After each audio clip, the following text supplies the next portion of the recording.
బ్రహ్మచర్య ఆశ్రమ వాసులైన, గృహస్థ ఆశ్రమ వాసులైన, వానప్రస్థ ఆశ్రమ వాసులైన, సన్యాస ఆశ్రమ వాసులైన రాగద్వేషాలను ఆదరించాల్సి ఉంటుంది.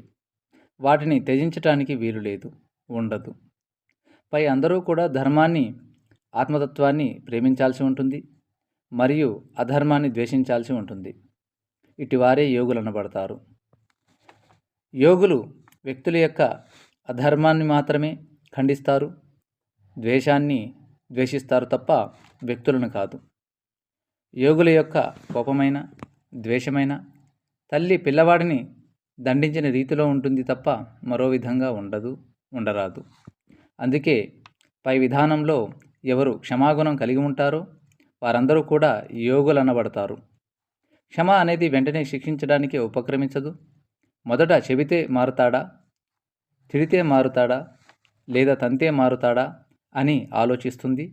తప్పని పరిస్థితిలో సమాజ శ్రేయస్సుకు, ధర్మానికి పూర్తి నష్టం అన్నప్పుడు మాత్రమే శిక్షించటానికి సదా ఉపక్రమిస్తుంది. కావున మనందరికీ యోగి హృదయాన్ని సదా అనుగ్రహించాల్సిందిగా శ్రీ మహారాజ్ఞి అయిన శ్రీ లలితా త్రిపుర సుందరీ దేవిని నేను మనస్ఫూర్తిగా ప్రార్థిస్తున్నాను.